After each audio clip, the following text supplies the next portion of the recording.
ወደ ኋላፊ ቢያፈቀፍቅ ነፍሴ በሱ ደስ አይላትም። ያለ እምነትን ደስ ማሰኘት አይቻልም። ወደ እግዚአብሔር የሚደርስ እግዚአብሔር እንዳለ ለሚፈልጉት ዋጋ እንዲሰጥ ያምን ዘንድ ያስፈልገዋልና ይላል። ሁላችንም እንጸልያለን። በዚህ ማለዳ በዚህ ቃል መሰረት ነው የምንጸልየው። ሁላችንም በጸሎት ውስጥ እንሆናለን፣ እንጸልያለን። በእግዚአብሔር ፊት ጌታ በዚህ ማለዳ እንዲናገረን በጸሎት እንጸልያለን። እግዚአብሔር እንዲባርከን እግዚአብሔር ከእኛም አልፎ ዛሬ በዚህ ማለዳ በምድራችን ያሉትን አብያተ ክርስቲያናት ሁሉ ጌታ እንዲባርክ እንጸልያለን። የምንጸልየው ግን በእምነት ነው። ያለ እምነት እግዚአብሔር ደስ ማሰኘት አይቻልም ይላል እግዚአብሔር ቃል። በዚህ ቃል መሰረት እንጸልያለን። ሁላችንም እንጸልያለን። እግዚአብሔር ትልቅ ነው። የምናምነው አምላክ ቃሉን የሰጠን ተስፋን የሰጠን እግዚአብሔር የታመነ ነው። ስለዚህ እኛ እያንዳንዳችን ካለንበት ሁኔታ ወጥተን በእምነት በዚህ ማለዳ ወደ አምላካችን ወደ እግዚአብሔር ፊት እንቀርባለን። በዚህ ቃል ያነበብኩላችሁ ክፍል የሚናገረው ስለ እምነት ሰዎች ነው። ወደ እግዚአብሔር ይሁን። ያለ እምነት እግዚአብሔር ደስ ማሰኘት አይቻልም።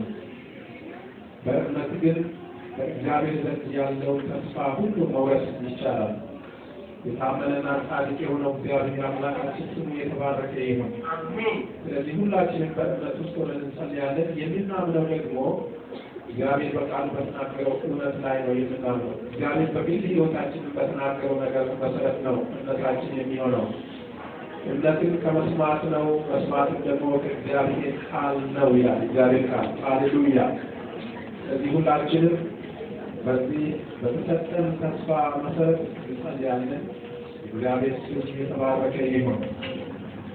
ሃሌሉያ። እንደገና እየታደሰ በእውነት ላይ ቆመን ክርስቶስ ኢየሱስ የማይናወጥ ጽኑ ዓለት ነው። በሱ እየተደገፍን በእግዚአብሔር ፊት እንጸልያለን። በጌታ በኢየሱስ ያለማመን ኃይል፣ ያለማመን ጉልበት በእምነታችን ላይ የሚነሳ በእኛና እግዚአብሔር በሰጠን ተስፋ መካከል ጣልቃ የሚገባ ማንኛውም በእግዚአብሔር እውነት ላይ ከፍ ሊል የሚወድ የክፉ ኃይል ሁሉ የሥጋ ሐሳብ ሁሉ ዛሬ በኢየሱስ ስም የተሸነፈ ይሁን። ክብር ለእግዚአብሔር ይሁን። ጸልዩ ሁላችሁ። እግዚአብሔር ትልቅ ነው። ኢየሱስ ክርስቶስ ጌታ ነው። ሃሌሉያ። ጸልያለን። ሁላችንም በእምነት ተሞልተን እንጸልያለን። የተስፋ ቃል የሰጠ የታመነ ነው ይላል እግዚአብሔር ቃል። ሃሌሉያ። ያን ተስፋ ይዘን መሻገር እንችላለን። ያን ተስፋ ይዘን ማለት እንችላለን። ክብር ለኢየሱስ ይሁን። ወገኖቼ ሆይ ዛሬ ብዙ ድካም ሊኖርብን ይችላል። ነገር ግን የጠራን የታመነ አምላክ ነው። ስለዚህ ሁላችንም በእምነት እንጸልያለን። እግዚአብሔር አምላክ የተባረከ ይሁን። ሃሌሉያ።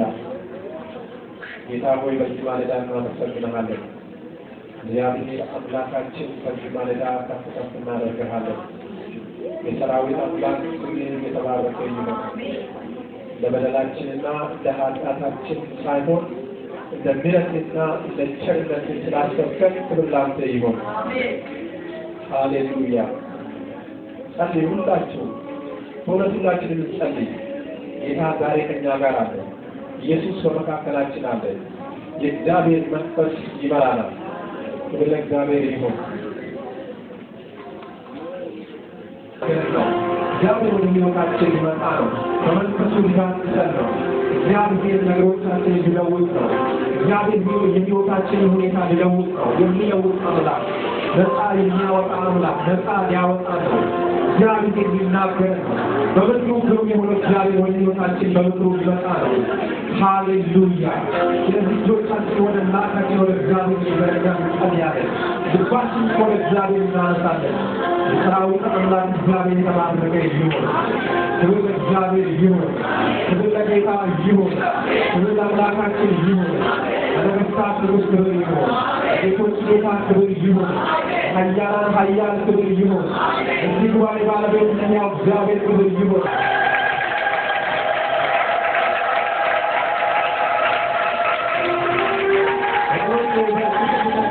እግዚአብሔር ያያችኋል። እግዚአብሔር ሁኔታችሁን ያያል። እግዚአብሔር ሁኔታችንን ያያል። እግዚአብሔር ምድራችንን ይመለከታል። እግዚአብሔር ዓይኖች በምድራችን ላይ ናቸው። እግዚአብሔር ጆሮቹ ወደ ቅዱሳኑ ጩኸትና ወደ ቅዱሳኑ ጸሎት ናቸው። ክብር ለእግዚአብሔር ይሁን። ጌታ እግዚአብሔር አምላካችን እጅግ አድርገን እናመሰግናለን። የሰራዊት አምላኮች ስም የተባረከ ይሁን። ገናና አምላክ እግዚአብሔር ከፍ ከፍ እናደርግሃለን። ጌታ ሆይ ዛሬ በዚህ ማለዳ ስለሰበሰብከን እንድናገርና ጌታ እግዚአብሔር አምላካችን እምነትን ይጨምርልን። እግዚአብሔር የዘላለም አምላክ ዛሬ ደግሞ እንደገና በፊት መቆም የሚያስችለን ጸጋ እንሰጠን። በምክር ወደ እያንዳንዳችን ሕይወት ልትመጣ በዘላለማዊ ጽድቅ ደግፈን ልታቆመን እግዚአብሔር አምላክና መድኃኒት ሆይ እነሆ በፊታችን የተከፈተ በር ልትሰጠን ደጆችን ከፍተን ልታስገባን እግዚአብሔር የዘላለም አምላክ ዛሬ በዚህ ማለዳ ቅዱሳን ልጆችን ስለሰበሰብከን ስም የተባረከ ይሁን። በጌታ በኢየሱስ ስም እናመሰግናለን። ስም የተባረከ ይሁን። እግዚአብሔር አምላካችንና መድኃኒታችን ይህ ማለዳ የበረከት ማለዳ ይሆንልን። ጌታ ሆይ ይህ ማለዳ እግዚአብሔር አምላክ ሆይ እነሆ አንተን ተስፋ ለሚያደርጉ እግዚአብሔር አምላክ ሆይ ብርሃን የሚወጣበት ማለዳ እንዲሆን በኢየሱስ ስም እንጸልያለን። በጌታ በኢየሱስ ስም እንዲህ ወደ መካከላችን እንድትመጣ እንጸልያለን። እንዲህ ወደ መካከላችን እንድትመጣ በኢየሱስ ስም እንጸልያለን። መልካም ልጆች ዛሬ በዚህ ማለዳ እንዲዳስሱ በኢየሱስ ስም እንጸልያለን። ዛሬ ጌታ እግዚአብሔር አባት ሆይ እነሆ ሸክም የከበደው በጌታ በኢየሱስ ስም ነው። እግዚአብሔር አምላክ ሆይ እረፍት ላለ ጠላቶቻችን በኢየሱስ ስም የወደቁ ይሁኑ። የክፉ ምክር በጌታ ስም የተሸነፈ ይሁን። የጠላት አሰራር በኢየሱስ ስም የወደቀ ይሁን። የክፋት ጉልበት ዛሬ የወደቀ ይሁን። እግዚአብሔር አምላክ ሆይ እናመሰግናለን። ክብር ሁሉ ላንተ ይሁን። በጌታ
በረንቀን እናመሰግናለን።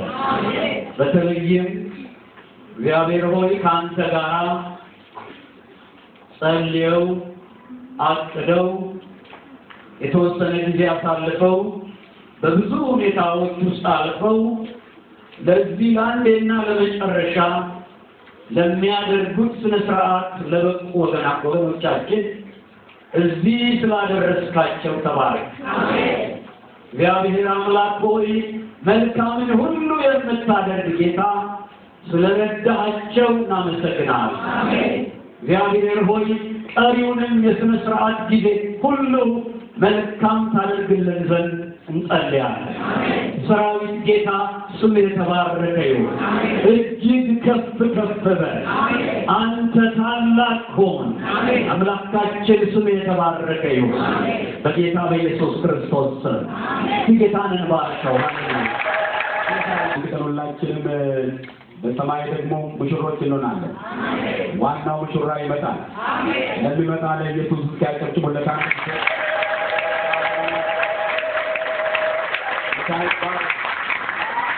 ክብር ሁሉ ለጌታ ኢየሱስ ይሁን።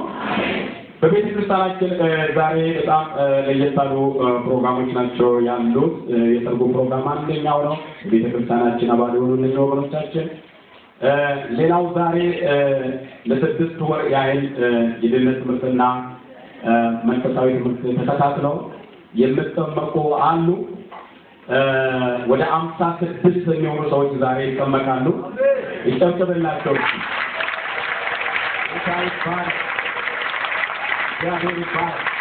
አንድ አካባቢ ነው ተጠመቁ መሰለኝ ነው። እስቲ ተነሱና ቆሙ አንድ ጊዜ የምትጠመቁ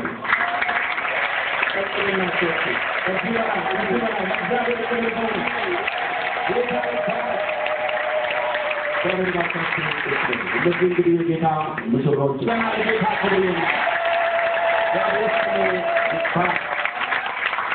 ወደ እግዚአብሔር ቃል አብረን እንሄዳለን። ከእግዚአብሔር ቃል አነብና ከዛም በኋላ አብረን እንጸልያለን። መጽሐፍ ቅዱሳችን እንደምናገረው ባለፈ ዝላችሁ እንደሆነ ተከታታይ ትምህርቶችን አብረን ይዘናል። የመባረክና ከድነት የመውጣት መንገዶች በሚል አብረን እየተከታተልን ነው የቆየነው። ለመባረክ ምንድነው ማድረግ የሚገባን?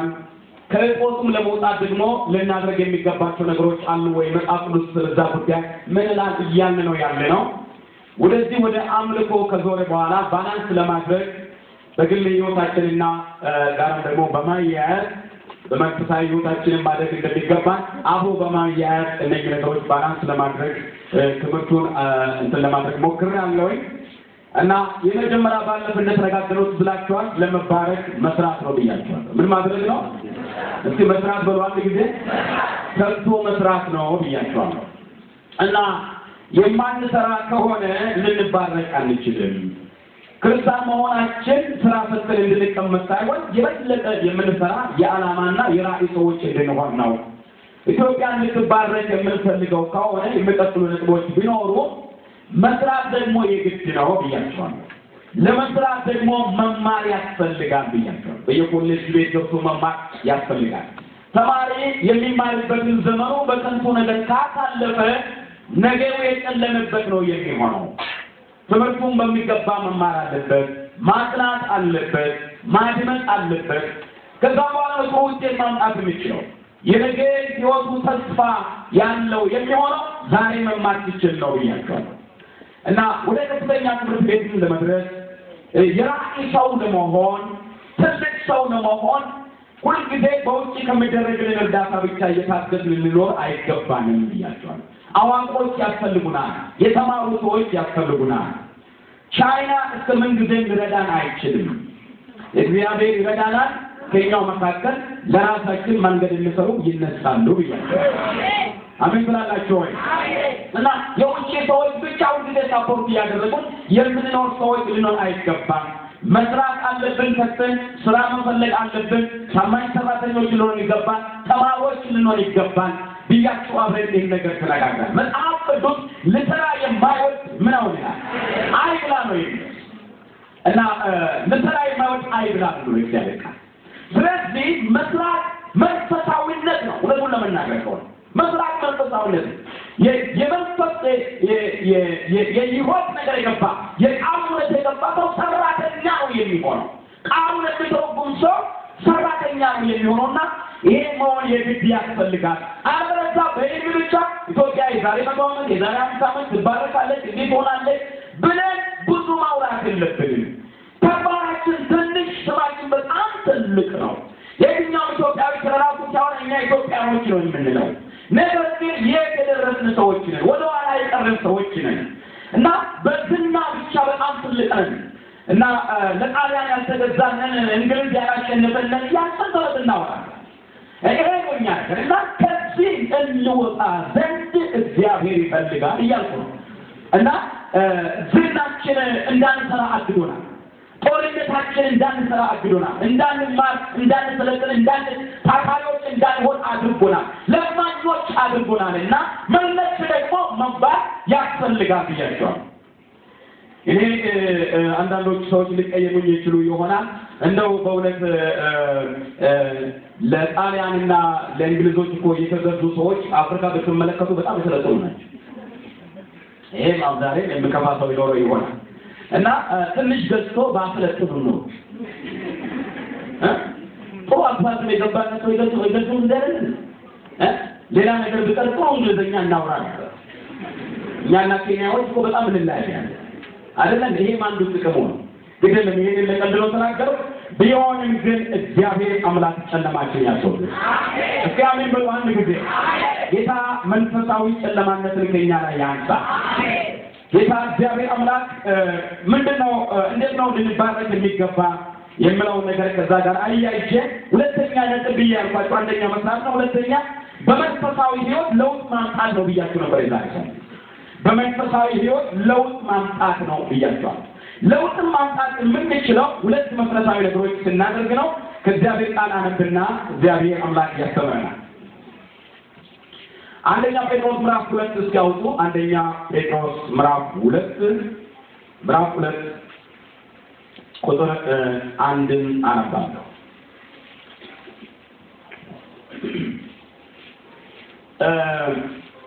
ለውጥን ያመጡ ሰዎች በሕይወታቸው የተሰሩ ሰዎች ናቸው። በሕይወታቸው የተሰሩ ሰዎች ስራን መስራት ይችላሉ፣ ለሌሎችም ምሳሌ መሆን ይችላሉ። በመንፈሳዊ ሕይወታችን ልንሰራ ይገባል። በመንፈሳዊ ሕይወታችን ለመለወጥም ስራ ይጠይቃል ብያቸዋል። ማንበብም አንድ ስራ ነው፣ መጸለይም አንድ ስራ ነው፣ ወደ ቤተ ክርስቲያን መጥቶ የእግዚአብሔርን ቃል መካፈል አንድ ስራ ነው፣ ትጋት ነው እና ይሄ ከስራ ውጪ የሚሆን ነገር አይደለም። በሕይወታችንም እንድንሰራ የእግዚአብሔር ቃል ይፈልጋል። አንደኛ ጴጥሮስ ምዕራፍ 1 ቁጥር 22 አነባለሁ። መጽሐፍ ቅዱስ እንደዚህ ነው። ለእውነት እየታዘዛችሁ ግብዝነት ለሌለበት ለወንድማማች መዋደድ ነፍሳችሁን አጽንታችሁ እርስ በርሳችሁ ከልባችሁ አጥብቃችሁ ተዋደዱ። ዳግመኛ የተወለዳችሁ ከሚጠፋ ዘር አይደለም፣ በሕያውና ለዘላለም በሚኖር በእግዚአብሔር ቃል ነው። ከማይጠፋ ከእግዚአብሔር ቃል ከማይጠፋ ዘር ነው። ሥጋ ሁሉ እንደ ሳር ነው፣ ክብሩ ሁሉ እንደ ሳር አበባ ነው። ሳሩ ይወልዳል፣ አበባም ይረግፋል፣ የጌታ ቃል ግን ለዘላለም ይኖራል።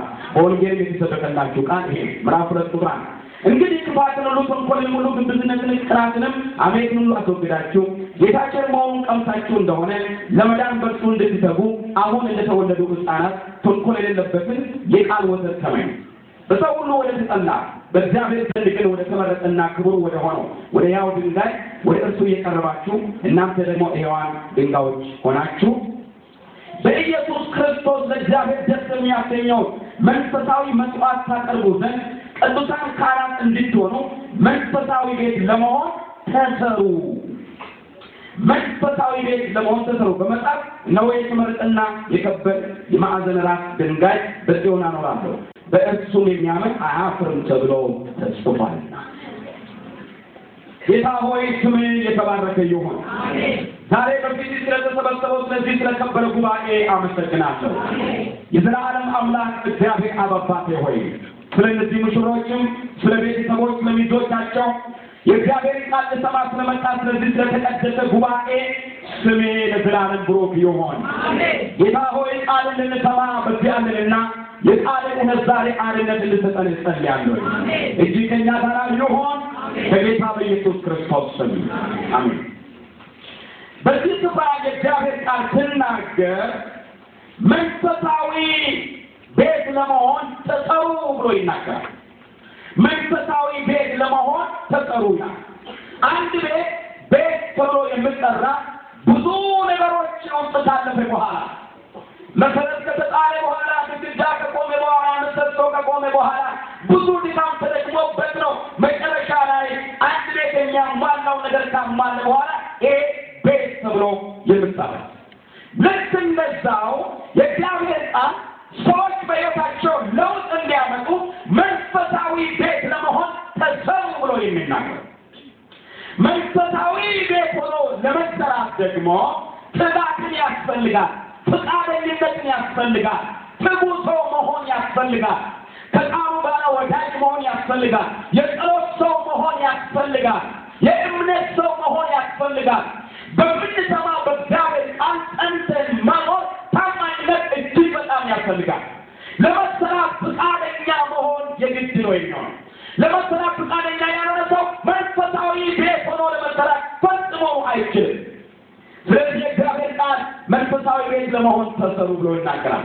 ኤፌሶን 2 ላይ ኤፌሶን 2 ቁጥር 20 ኤፌሶን 2:20 ላይ የእግዚአብሔር ቃል እንዲህ ይላል። 2:20 ላይ እንደዚህ ይላል። በሐዋርያትና በነቢያት መሰረት ላይ ታንጻችኋልና የማዕዘኑ ራስ ድንጋይ ክርስቶስ ኢየሱስ ነው። በእርሱ ሕንጻ ሁሉ እየተጋጠመና በጌታ ቅዱስ ቤተ መቅደስ እንዲሆን ያድጋል። በእርሱም እናንተ ደግሞ ለእግዚአብሔር መኖሪያ ለመሆን በመንፈስም አብራችሁ ትሰራላችሁ ይላል። የመሰራት ዘመን ይሁንልን። እስቲ አሜን በሉ እባካችሁ። አሜን ሃሌሉያ። መንፈሳዊ ቤት ለመሆን እናንተም ትሰራላችሁ። ከአካሉ ጋር ለመጋጠም ከአካሉ ጋር ለመያያዝ የእግዚአብሔር ቤተ መቅደስ ለመሆን ትሰራላችሁ ብሎ ይናገራል። መሰራት አስፈላጊ ነው። ሰው መሰራት አለበት። ከድቅድቁ ጨለማ ወደ ሚደነቅ ብርሃን ሲመጣ የድሮን ሕይወት ጠልቶ አዲሱን ሕይወት ለመኖር ፈቃደኛ መሆን አለበት። ከኃጢአት ለመራቅ ፈቃደኛ መሆን አለበት። ከማያስፈልገው ሕይወት መውጣት አስፈላጊ ይሆናል። የክርስቶስ ቤተ መቅደስ ነኝ ብሎ ለመኖር ራሱን ለእግዚአብሔር መለየት ያስፈልጋል። ይህ ደግሞ ጭካኔን፣ ዓላማን፣ ቅድስናን የሚጠይቁ ጉዳዮች ናቸው። የምንሞኝ ከሆነ ቅዱሱ ቤተ መቅደሳችን ለክርስቶስ የተለየ ቤተ መቅደስ እርኩስ ቤተ መቅደስ ልናደርግ ይችላል።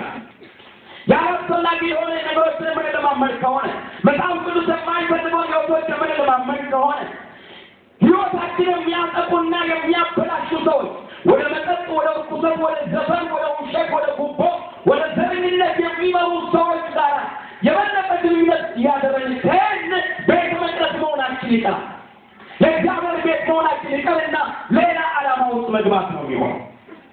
ያ እንዳይሆን እናንተ የክርስቶስ ኢየሱስ ቤተ መቅደስ እንድትሆኑ ሕይወታችሁን ለእሱ ለዩ፣ መንፈሳዊ ቤት ለመሆን ተሰሩ ብሎ የእግዚአብሔር ቃል ይናገራል።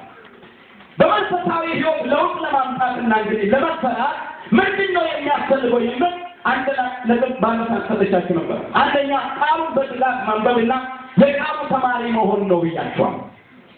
ለመሆኑ ይህ ቃል ምንድን ነው? በእጃችን ያለው የእግዚአብሔር ቃል ምንድን ነው? ይህ ቃል ሕይወት ያለው ቃል፣ ይህ ቃል የሚናገር ቃል፣ ይህ ቃል ዛሬም ድምፅ አለው። ይህ ቃል ዛሬም ለሚያምኑትም ለሚሰሙትም ለውጥ ያመጣል። አሜን በሉ። አሜን በሉ። ሃሌሉያ። የእግዚአብሔር ቃል የሕይወታችን መሰረት ነው ብያችኋል። የእግዚአብሔር ቃል የነፍሳችን መሰረት ነው። የማንነታችን መሰረት ነው። የክርስትናችን ማንነቱ ከዚህ ቃል ነው የሚወጣ ብያችኋል። የስም ክርስቲያን መሆን አስፈላጊ በቃሉ ስንኖር፣ ቃሉም በእኛ ሲኖር ይህ የእግዚአብሔር ቃል በእኛ ሲፈጸምና ሕይወታችን ሲሆን እንዴት አይነት ሕይወት እንደምንኖር፣ ምን አይነት ክርስቲያኖችም እንደሆን፣ ተግባራዊ የሆኑ አማኞች እንደሆን የእግዚአብሔር ቃል ይናገራል። ባለፈው ሳምንት የእግዚአብሔር ቃል ምን ነው ብዬ ስነግራችሁ፣ አንደኛ የእግዚአብሔር ቃል መኖራችን ነው ብያችኋል። መኖራችን ነው ወይም ሕይወታችን ነው። ማቴዎስ 4:4 ላይ ጌታ የተናገረው ሰው በእንጀራ ብቻ አይኖርም፣ በማን እንጂ ከእግዚአብሔር አፍ በሚወጣ በእግዚአብሔር ቃል። እስኪ አሜን በሉ። አሜን ሃሌሉያ። ሰው ያለ እንጀራ እንደማይኖር ሁሉ አማኝ ያለ እግዚአብሔር ቃል መኖር አይችልም። አማኝ ሆናችሁ የማታነቡ ከሆናችሁ፣ አማኝ ሆናችሁ የማትጸልዩ ከሆናችሁ እናንተ የኖራችሁ አይደለም። የእውነት ነው። ቤተክርስቲያን ልትመላለሱ ትችላላችሁ። የግል ሕይወታችሁ ግን በብዙ ብል የተበላ፣ የግል ሕይወታችሁ ግን በብዙ ነገር የተጠቃ ነው የሚሆነው። ስለዚህ የእግዚአብሔር ቃል ልንመገብ ልንኖርበት ይገባል ብያቸዋለሁ። ሁለተኛ የእግዚአብሔር ቃል የእውነት ቃል ነው። ኤፌሶን 4:1 ላይ አብረን እንዳየን የእግዚአብሔር ቃል የእውነት ቃል ነው። ቃሉ እውነተኛ ነው። ቃሉን ላከ ፈወሳቸው። አሜን ሃሌሉያ። ሶስተኛ ቃል ነው ብያቸዋለሁ። የእርቅን ቃል ነው። እርቅን የምንማረው መታረቅንም ማስታረቅንም የተማርነው መጽሐፍ ቅዱስን ካነበብን በኋላ ነው። የተገመገባኝ እርቅ ራሱ የመጣ ከክርስቶስ ሕይወት ነው። ጌታችን ኢየሱስ ክርስቶስ እኛን ከአባቱ ጋር ያስታርቀን ዘንድ እኛንም ከራሳችን ጋር ያስታርቀን ዘንድ ሰውን ከሰው ጋር ያስታርቅ ዘንድ በመስቀል ላይ ደሙን አፈሰሰ። እግዚአብሔር ስንቶቻችሁ የእግዚአብሔር እርቅ አግኝታችኋል? ወገኖች የእርቅ ሕይወት ውስጥ የምትኖሩ ልጆቻችሁን አወጣውጡ። የእግዚአብሔር ስም የተባረከ ይሁን። ስለ ብዙዎች ራቁቱን በአደባባይ ቆመ። ስለ ብዙዎች ከእግዚአብሔር ጋር ይታረቁ ዘንድ የዘላለም ሕይወትን ያገኙ ዘንድ ከዘላለም ሞት ያመልጡ ዘንድ ጌታችን ኢየሱስ ክርስቶስ በመስቀል ላይ በሰማይና በምድር መካከል ራቁቱን ተንጠለጠለ። ስለ ብዙዎች ሞተ፣ ግን ከአባቱ ጋር አስታረቀ። መጽሐፍ ቅዱስ እንደምናገር የጌታ ነፍስ ስታርቅ የቤተ መቅደስ መጋረጃ ከላይ እስከ ታች ድረስ ተቀደደ ይላል። ያ ልዩነትን ያመጣ መጋረጃ ተነስቷል። አሜን በሉ። ደሙ ሕይወት ሰጥቶናል። ጮና አሜን በሉ። አሜን በሉ። ሃሌሉያ። መጋረጃ በእኛና በእግዚአብሔር መካከል ያለው ተወገደ። በጌታ ኢየሱስ ክርስቶስ ሞት በሞቱ ሕይወት አግኝተናል። ለዚህ ነው አላት ብለን የምንኖረው። ለዚህ ነው በኃይልነት የምንኖረው። ለዚህ ነው በደስታ የምንኖረው። ለዚህ ነው መከተል ማንፈራ። ለዚህ ነው አታንስለን ማንፈራ። ለዚህ ነው ጸለን ማንፈራ። ለዚህ ነው በወሬ ብቻለ ማንፈራ። ለዚህ ነው ሞተን ማንፈራ። ኢየሱስ ጌታ ነው። ለሰው የማይቻል እግዚአብሔር ተስሏል። አሜን ሃሌሉያ። ከእሱ ጋር ስንታረቅ ፍርሃት ከሕይወታችን ተወገደ። የሞት ፍርሃት ከሕይወታችን ላይ ተነስቷል። ሞት ወደ ሕይወት ተለውጧል። አሜን አሜን በሉ። የሞት አዋጅ ወደ ሕይወት ተቀይሯል። አሜን እግዚአብሔር ስሙ ይባረክ። አሜን ነው። አሜን ሃሌሉያ። ሕይወት አገኛችሁ ጤና አሜን ነው። ሃሌሉያ ጌታ ይባረክ። የእርቅ ሕይወት አስተምሯል። የእርቅ ሕይወት እንድንማር አድርጓል። እግዚአብሔር ስሙ ይባረክ። ሁለተኛ ቆሮንቶስ 5:18 ላይ ታገኙ ይችላል። ዛሬ የጥሩት ነጥቦች ከእናንተ ጋር ስላለው አራተኛ የእግዚአብሔር ቃል ስለ እግዚአብሔር ቃል ነው የምንነጋገረው። ከተሙሾች እዚህ ቃል ጋር ሲጋቡ ቃል ጋራቸውን ስለሰጠን በዚህ ቃል መሰረት ነው። ሰማይና ምድር ያልፋሉ፣ የእግዚአብሔር ቃል ግን ለዘላለም ይኖራል። አሜን ሃሌሉያ። እንኳን በኩላችሁ ሰማይና ምድር ያልፋሉ፣ የእግዚአብሔር ቃል አይሆንም አያልፍም። ሁሉም ነገር ያልፋል፣ ሁሉም ነገር ጠፊ ነው። የእግዚአብሔር ቃል ግን ለዘላለም ይኖራል። ስሙ ብሩክ ይሁን ለዘላለም።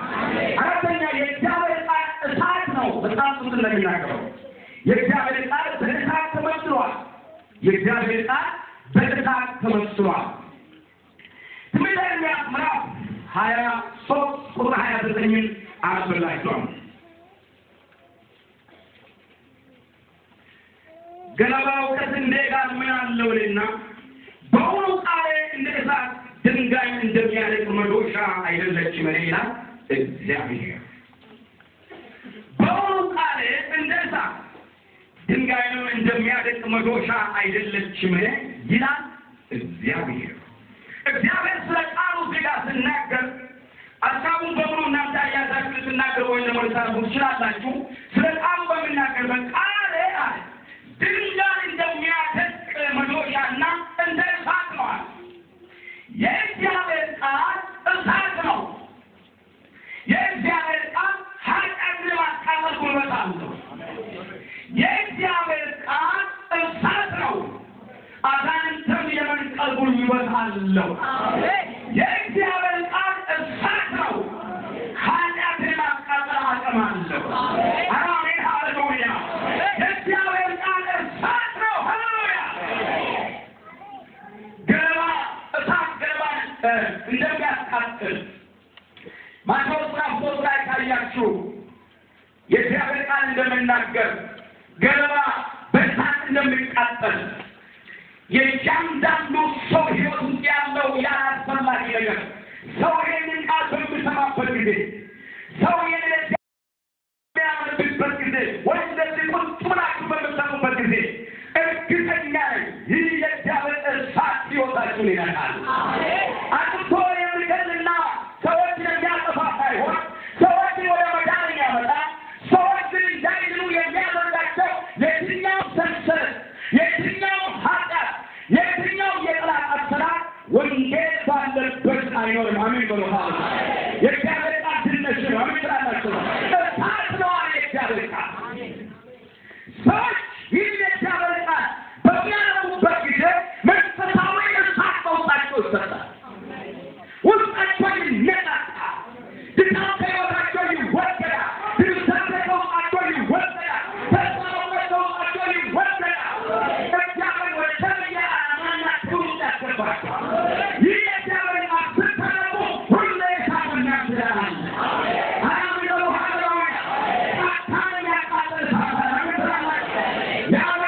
ጣው ዘጣኝ ማውጣ ኃይልና አቅም አለ የእግዚአብሔር እሳት እዚህ ጋር ተናገረ በውጣ እሳት እንዴት ድንጋዮች እንደሚያደርግ ነው ምን ማለት ጠንካራ ማለት ነው እንደዚህ ጋር ጠንካራ ነው በጣም የማይችለት ነው የሚባል ነገር ቢሆን በጤና ላይ በዚህ በጣም ቅዱስ ፊት ግን እጅግ በጣም ደካማ ነው አራሜ በለዋና የትኛውም ጀግና ይሄን አያሸንፍም ይህ የእግዚአብሔር አሸናፊ ነው ሃሌሉያ ሰዎች ልባቸው ጠንካራ ሊሆን ይችላል በጣም ጉልበት ሊሆን ይችላል ማንም አሸንፈን ሊሆን ይችላል አንዳንድ ጊዜ በክርስትና ሕይወት የማይረዱ ሰዎች እኔ እምነት አልፈልግም ልከተለው አልወድምና በብዙ ነገር የማይከተሉበት ምክንያት ያስረዱናል መጠያ ሃይማኖት ነው ይላል ግን ዘመን መጠነቱ ግን እንደሆነ አይታወቅም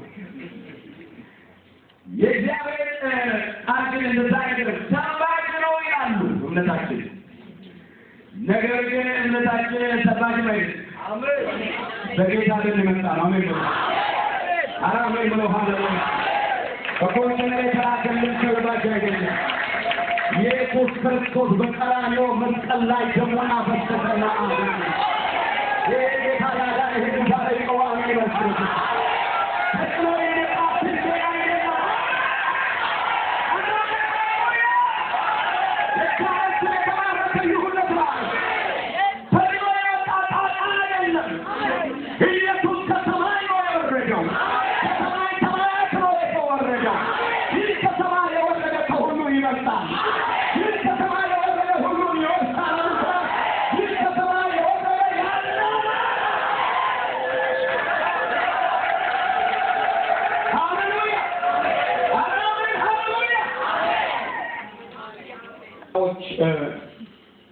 ነፉና አየራቸው ሲወጣ ይመለሳሉ ታዲያ የእግዚአብሔር ቃል ሲነገራቸው ያ የልባቸው ትዕቢት ያ የልባቸው ትምክህት መተንፈስ ይጀምራል